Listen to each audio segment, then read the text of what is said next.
तो कभी बच्चों की कसम, कभी अपनी, तो कभी गुरुदेव की कसम दिलाकर काम करवा लेते हैं। क्या ये उचित है किसी को भावनात्मक रूप से दबाव लेकर उससे कार्य करवाना, जब कोई किसी की कसम का तात्पर्य होता है प्रतिज्ञा, और अगर तोड़ दे तो सुकृत नष्ट हो जाते हैं। जो पूर्व में पुण्य किए हैं वो नष्ट हो जाते हैं, इसलिए कसम तोड़ी नहीं जाती। मैंने कसम खा लिया, अब हम चाहे प्राण निकल जाए हम कसम नहीं तोड़ सकते। लेकिन किसी दूसरे को अपने काम बनाने के लिए कसम खवाने पे लागू भी नहीं होती। जैसे कि तुम्हें तुम्हारे पुत्र की कसम है तुम ऐसा करो, वो लागू नहीं होगी। उसमें डरना नहीं चाहिए। जैसे कोई कह देना तुम्हें भगवान की कसम है आप ऐसा करो, वो लागू नहीं होगी। वो लागू तब होगी जब हम स्वीकार करेंगे। अगर हम स्वीकार नहीं करते तो वो कसम का कोई प्रभाव नहीं रहेगा। तो ऐसी कसमें मानी भी नहीं जाती कि जैसे कोई अपना काम बनाने के लिए कहे तुम्हें तुम्हारे पति की कसम है तुमको ऐसा करना पड़ेगा, तुम्हारे पुत्र की कसम है, जैसे भक्त है कि तुम्हें श्री जी की कसम है, तुम्हें भगवान की कसम है, तुम ऐसा करो, वो हम नहीं मानते। मतलब तो ये कसम ऐसी कोई खेल खिलौना नहीं, इससे पुण्य नष्ट हो जाते हैं। स्वीकार तभी करे जब हम छोड़ दें। जैसे है कि भाई हम शराब नहीं पियेंगे, तो हम पहले 1 महीना शराब ना पिए,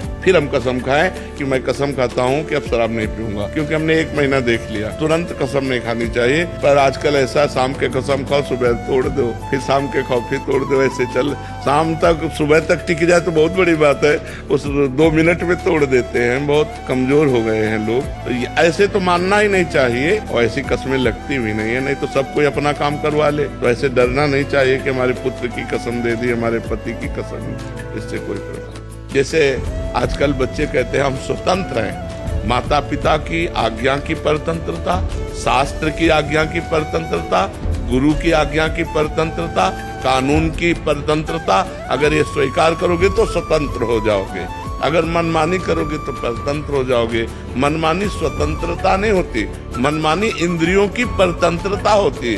जो इंद्री कहती वही हम कहते हैं। आप अपने को स्वतंत्र समझते हैं, इंद्रियों के गुलाम, मन के गुलाम, तो स्वतंत्रता कहाँ है? स्वतंत्रता तब होगी जब हमारी बात पुनः समझ ले। शास्त्र आज्ञा के अधीन चलोगे, गुरु के अधीन चलोगे, संतों की वाणी के अधीन चलोगे। भगवान शास्त्र और संतों के रूप में विराजमान है, तो आप स्वतंत्र हो जाओगे, माया मुक्त हो जाओगे।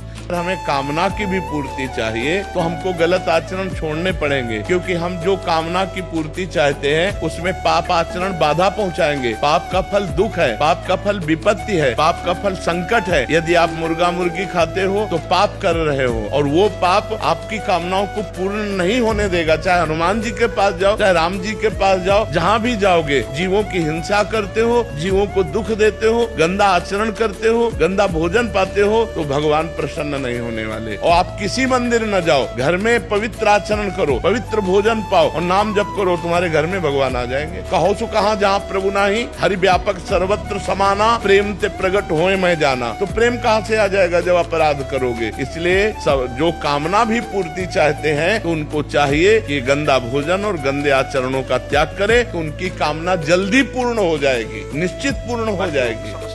मतलब मुर्गा और मछली का हिंसा करने से ये जीव हिंसा के अंतर्गत नहीं आता। क्यों नहीं आता? तुम्हारी अंगुली काटे तुम्हें कैसा लगेगा? दर्द नहीं लगेगा? उन जीवों को देखो, एक चींटी के भी पीछे अंगुली लगा के देखो, ऐसे वो भाग रही है अपने प्राण रक्षा के लिए। क्या उनमें जीव नहीं है? क्या मुर्गा अपना प्राण बचाना नहीं चाहता? क्या पशु पक्षी प्राण बचाना नहीं चाहते? और जिनको ये है कि अगर हम खाएंगे नहीं तो सृष्टि बढ़ जाएगी, तो तुम अपने बैलेंस की चिंता करो। तुम्हारा बैलेंस जब परमात्मा बनाएगा तो तुम्हारे होश उड़ जाएंगे। वो परमात्मा का 3 कार्य है: सृष्टि रचना, सृष्टि पालन करना और सृष्टि का संहार करना। वो भी अपने आप में लय कर लेता है। वो प्रलयंकारी परमात्मा है, वो काल का भी काल है, वो महाकाल है। वो जिस समय जैसा चाहता है वैसा अपना बैलेंस बनाता रहता है। सृष्टि का बैलेंस बनाना उसका कार्य है, हमारा कार्य नहीं है। हमारा कार्य है उसकी आज्ञा के अनुसार चलना। कई जगह ऐसा होता है कि रोज करना होता है, अभिनय होना चाहिए, ना कि क्रोधित होना चाहिए। निजी जनों से महाराज जी, जैसे कोई जमीन संवाद हो गया या घर परिवार का, उसमें महाराज जी कैसे? हाँ, तो क्रोध का अभिनय करना होगा महाराज जी, लेकिन मैं उनका दिल भी नहीं दुखाना चाहता। मतलब मैं खोना नहीं चाहता हूँ छोटी सी जमीन के लिए या फिर किसी और विषय। हाँ, तो छोड़ देना चाहिए, फिर उस विषय को ही छोड़ देना चाहिए कि आपको जो लेना है आप ले लीजिए और शांति से रहिए, आनंद से रहिए। पर कहीं कहीं ऐसा होता है कि अगर ज्यादा छोड़ते चले जाओ तो आपको ज्यादा परेशान कर सकते हैं। जैसे आप छोड़ दिए, अब अगले पॉइंट पर आपको कृपालु नहीं मानेंगे कि आपने कृपा की, वो अगला कदम उठाएंगे, फिर छोड़ दिया तो फिर अगला कदम उठाएंगे। और जब पहले ही कदम पर न्याय पूर्वक आप अपनी संपत्ति को ले सकते हैं, नहीं आपका भी परिवार है, एक मर्यादा तक है, खाओ पियो आनंद से रहो, परिवार के हो या निजी जन हो। इसके बाद मर्यादा से अगर अतिक्रमण, तो फिर ऐसा भी होना चाहिए। अगर हम बहुत सीधे बन जाएंगे तो बहुत हानि होती है, खुशकार की जरूरत होती है। अगर खुशकार की जरूरत ना हो तो आपको लोग बेवकूफ मानेंगे, आपको लोग पागल मानेंगे, आपको आपकी दयालुता और कृपालुता को आपको बुद्धू मानेंगे लोग। संसार का ऐसा क्षेत्र है, इसमें ज्यादा कृपालुता और दयालुता नहीं दिखाई जाती, इसमें धर्म पूर्वक निर्णय किया जाता है। हाँ कहीं ऐसे ठीक है आप ले जाओ खाओ पियो, लेकिन अगला कदम अगर उनका बढ़े तो फिर उसका विरोध होना चाहिए, क्योंकि परिवार है। अगर ऐसे होगा तो बहुत ही विचित्र है। वो चाहते हैं हमारा विरोध करो, तो जो ऐसे चाहने वाली क्रिया करे उसकार करना चाहिए, अंदर से क्रोध नहीं करना चाहिए। देखो भगवान ने बचाने की कोशिश की कि दोनों भाइयों में युद्ध ना हो, दोनों भाई ही तो हैं, पांडु और धृतराष्ट्र के ही तो पुत्र हैं, तो बिल्कुल एक घर ही तो है, लेकिन विनाश हुआ, पूरे कौरवों का विनाश हुआ। अगर हमें जरूरत पड़े तो दया करना चाहिए और जरूरत पड़े तो कठोरता भी करनी चाहिए। तो कि हाँ ये सोचना कि बुरे आदमी ना जाए, नहीं है तुम्हारी दृष्टि। हमारे सामने तो घोर पापात्मा भी आ जाए तो हम उसको आपसे ज्यादा प्यार करेंगे, वो अपने पाप आचरण से उठे और हमारे संग से महान बने, इसीलिए तो महात्मा कहे गए। अस्पताल में बीमार आदमी नहीं जाएगा, अगर ये लिख दिया जाए तो अस्पताल का मतलब क्या होता है? हम डॉक्टर हैं, बुराइयों को मिटाने के लिए ही संत बने हुए हैं। संतों का मतलब अच्छे हैं, वो तो अच्छे हैं ही, लेकिन जो बुरे हैं उनको भी अच्छा बनाना। अच्छे को तो सब कोई स्वीकार करता है, और बुरे को, ये दरबार ऐसा है कि घोर बुरे को भी गले लगाकर उसकी बुराई को छोड़कर अच्छा बनाना। वो आया है, वो बातें सुनेगा तो उसका भाव बदलेगा, परिवर्तन होगा, बुराइयां छूटेंगी, अच्छा बनेगा। एक आदमी को हम बताएं जो हर समय कट्टा खोसे, शराब पिए और पूरे गांव में आतंक मचाया था, बिल्कुल घुस के बात की उससे, जैसे अपने किसी प्रिय से बात की जाती है। हमको आज के बाद तुम शराब नहीं पियोगे, बोला गला काट दिया जाए तो भी शराब नहीं पीऊंगा, मैं आपके सामने वचन करता हूँ। आज सुबह से लेकर शाम तक पूजा करता है, नाम कीर्तन ये, और वो आदमी जो कट्टा खोसे अतरे दिन कोई न कोई हरकत, कोई न कोई गंदी हरकत करने वाला। दास जी कहते हैं सूर कहा द्विविध आंधरो बिना मोल को।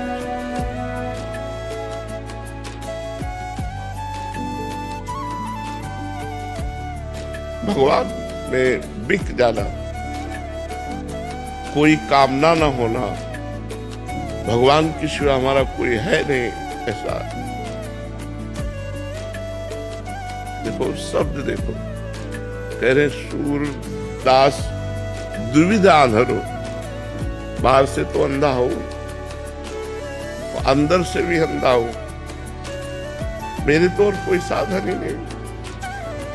जिसका भाव बड़ा गंभीर भाव है, सूरदास द्विविध आंधरो, बाहर से आंखें तो पहले से जन्म से ही अंधा हो, तो अंदर ज्ञान की आंखें भी नहीं है, दोनों तरह से अंधा हूं मैं, तो बिना मोल का बिका हुआ आपका दास हूं। सूरदास द्विविध आंधरो, बिना मोल को चेरो भरोसो दृढ़। हमारे कोई और साधन नहीं, केवल आपके चरणों का भरोसा, हमारा कोई और नहीं, केवल आपके सिवा और कोई नहीं। जब ये भाव होता है, दृढ़ भरोसा भगवान, बस यही साधना का फल है, भगवान में दृढ़ भरोसा हो जाना।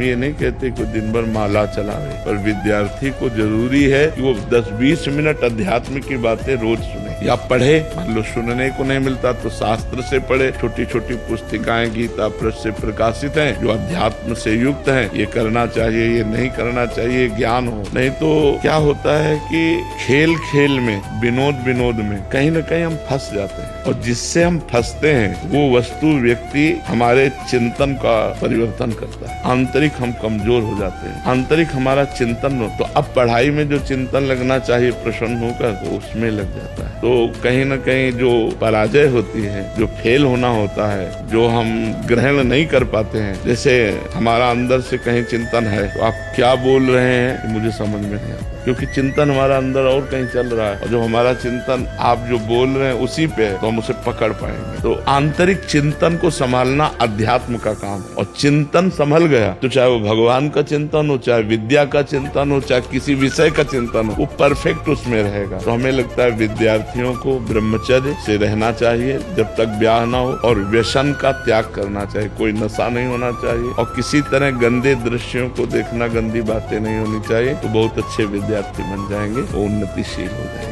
या वो बहुत अच्छे अध्यापक बन जाएंगे, बहुत अच्छे जज बन जाएंगे, बहुत अच्छे वकील बन जाएंगे, बहुत अच्छे नेता बन जाएंगे। जो पवित्र आचरण है वही अग्रसर हो सकता है, समाज सुख को प्रदान कर सकता है। नहीं तो वो गंदा आचरण वाला, गंदा विचार वाला, वो शोषण कर सकता है, पोषण नहीं। मेरी जान बचाने के लिए मेरे पति जी ने मुझे अपनी किडनी डोनेट किया। मेरे पति को मेरी वजह से इतना कष्ट हुआ, क्या ये मेरा पाप बन गया? तुम अर्धांगिनी हो, आधे अंग पर अधिकार है। हम धन्यवाद देते हैं तुम्हारे पति को, इसने आपके जीवन की रक्षा के लिए आपको किडनी दान की। कितने वर्ष हुए किडनी ट्रांसफर कराए? पिछले साल ही हुआ। हाँ, बिल्कुल ठीक है। अब आप स्वस्थ हैं?